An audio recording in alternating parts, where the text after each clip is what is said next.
Roulia. Roulia, pardonne-moi pour tous ces malentendus. Tu sais que je serais incapable de te faire du mal. Et je te donnerai tout ce que j'ai pour être à ta place en ce moment.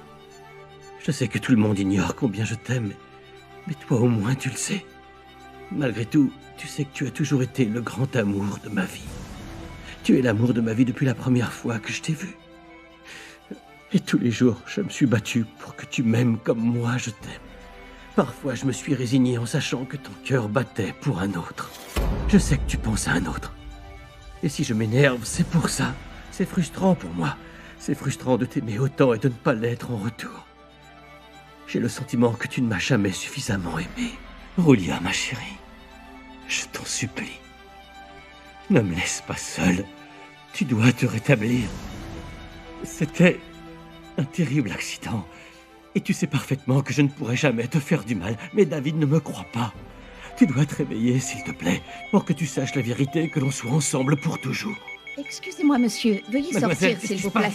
Sortez. Laissez-nous nous occuper d'elle. Appelez un docteur. Oui, s'il vous plaît, Non, Je monsieur. dois rester avec ma femme. Vous ne pouvez pas Pourquoi rester vous ne me ici. dites pas ce qu'elle a?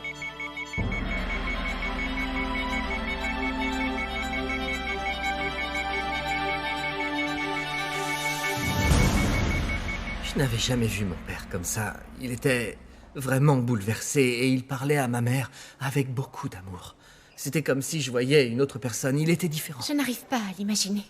Non, moi non plus, je ne l'aurais pas cru avant de le voir. Il avait l'air de vraiment l'aimer. Et j'ai aussi entendu que s'il était agressif, c'était parce que... Vous avez besoin de quelque chose? Non, merci. Non, non, merci Gabi. Excusez-moi.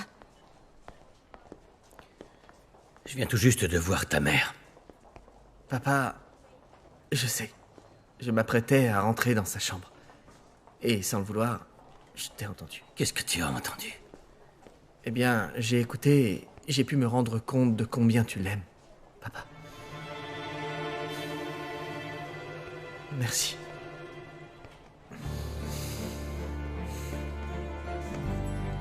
Papa, je te demande pardon. Pour avoir douté de toi et pour ne pas avoir cru que tu aimais vraiment maman. C'était évident et excuse-moi d'avoir été aveugle et de ne pas avoir vu la vérité.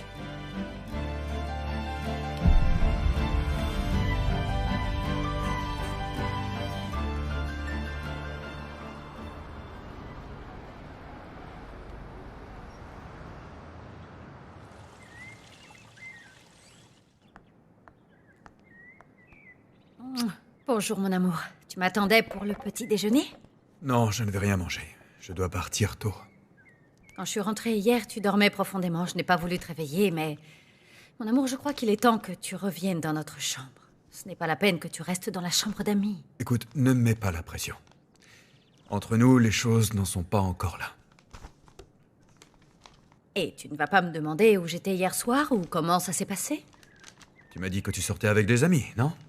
C'est vrai. Eh bien, Mais- moi je te fais confiance, pas comme toi. Tiens, et en parlant de confiance, tu ne sais pas ce qu'a fait ta belle-fille chérie hier soir. Si, je suis au courant. On a discuté ensemble hier soir. Et elle m'a tout raconté. Tout était de ta faute parce que tu as refusé qu'un chauffeur vienne la chercher. Alors, arrête de l'embêter, s'il te plaît. Et je te prierai de ne pas en parler à Eric. Est-ce que tu peux m'expliquer pourquoi tu la défends, elle, plutôt que ton fils? Consuelo est une personne honnête. Je l'apprécie et en plus elle va me donner un petit-fils. Écoute, je me réjouis d'avoir un petit-fils. J'espère que Consuelo et Eric auront arrangé leurs différends avant la naissance du petit. À plus tard. Excuse-moi.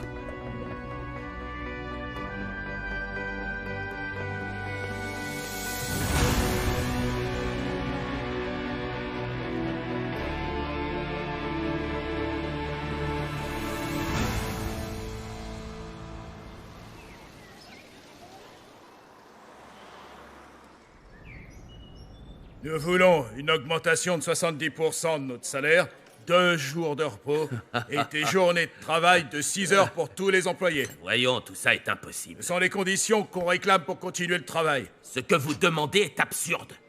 On peut vous accorder une augmentation, mais soyez raisonnable. Et pour le reste, c'est un non catégorique. Un point, c'est tout. Si vous ne nous donnez pas ce qu'on veut, on arrête tout. Très bien. Voyons comment vous allez faire ça. Je n'aurai qu'à chercher d'autres personnes. Non, non, non, attendez, messieurs, Laissez-les, attendez. laissez-les. Qu'ils fichent le camp, cette bande d'abrutis. Ces types ont plus besoin de nous que nous avons besoin d'eux, donc... Mais qu'est-ce que vous venez de faire? Remettre à leur place ces imbéciles. Vous ne vous rendez pas compte que si on ne termine pas les boutiques de Santiago, on perdra beaucoup d'argent? On trouvera une autre option, c'est pas un drame. Oh, j'ignore ce que vous êtes venu faire ici. Celui qui devrait être là, c'est votre père. Vous êtes un bon à rien. Je ne perdrai pas une minute de plus avec vous.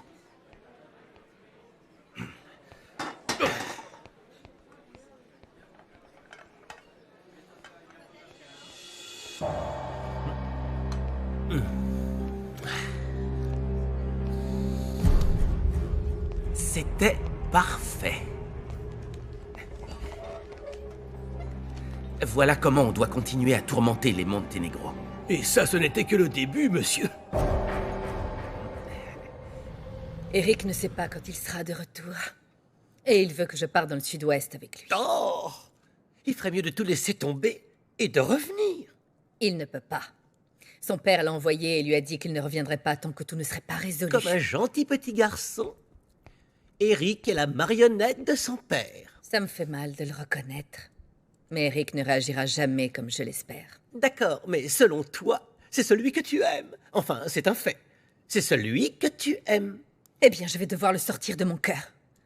Parce que je dois prendre du recul et réfléchir à ce qu'il y a de mieux pour moi. Dis donc, tu as enfin ouvert les yeux, ma chérie? Oui, mais ça m'énerve. Parce que je suis absolument certaine que son père fait tout ça pour nous séparer. Ah, ça c'est sûr. Arturo Monténégro va faire tout ce qu'il faut pour éviter qu'Eric soit avec toi.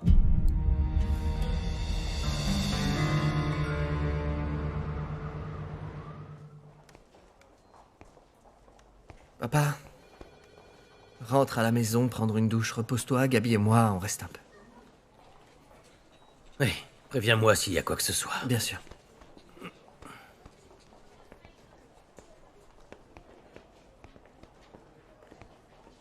Gabi, je vais chercher à manger, tu veux quelque chose?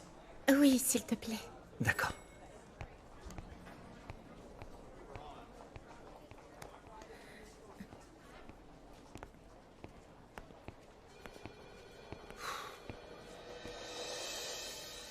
Gabi? Qu'est-ce que tu fais là? Pardon, bonjour, est-ce que tu vas bien? Oui, Tu as besoin de quelque chose? non. Qu'est-ce qui se passe? Ma tante Roulia a été hospitalisée. Que lui est-il arrivé? Elle est tombée dans les escaliers. Où est-elle? Est-ce que je peux la voir? Écoutez, vous ne pensez pas en avoir déjà assez fait? À cause de vous, ma tante a eu un accident. Quoi? De quelle couleur est le ciel? Bleu. Et l'herbe? Verte. Et les arbres? Les arbres, ils sont Verts et marrons. marrons. Et ces fleurs-là? Elles sont jolies. Madame Elles sont Goyita, comment blanches. allez-vous? Comment vaut-il? Dites bonjour, les enfants. Bonjour, Bonjour madame. les enfants. Bonjour, madame Goyita. En quoi puis-je vous aider, jeune homme? Bonjour, j'aurais voulu avoir des informations sur une femme qui a vécu ici avec vous. Je suis désolée, mais je ne peux pas vous donner ce genre d'informations. D'accord, c'est à propos de Consuelo Martinez. Je suis désolée, mais je ne peux pas. Et moi, je peux avoir des informations, Goyita? Consuelo.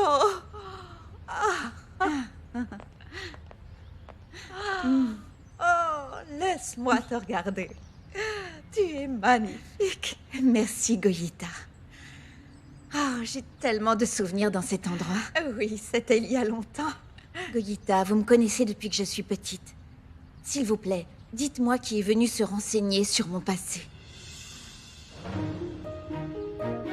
Comment ça, à cause de moi? Ils se disputaient parce qu'Eladio lui reprochait d'avoir discuté avec vous. Eladio, il lui a fait du mal? Non, non, ma tante est sortie de la pièce très énervée. Elle a trébuché et elle est tombée dans les escaliers. Mais rien de tout ça ne serait arrivé si vous ne vous étiez pas vus. C'est pour ça que tu m'as demandé de ne pas faire le test ADN. Écoutez, je ne vous dirai plus rien. Ma tante a déjà suffisamment de problèmes. Monsieur Monténégro, il vaudrait mieux que vous partiez. Mon oncle va bientôt revenir et David n'est pas loin. Il faut que je sache dans quel état est ta tante, s'il te plaît. Je t'en prie. S'il vous plaît, monsieur. Oubliez tout ça et partez. Dis-moi, est-ce que c'est grave? Il faut absolument que je la voie, s'il te Non, plaît. vous ne pouvez pas la voir. De toute façon, ce serait inutile. Ma tante est dans le coma.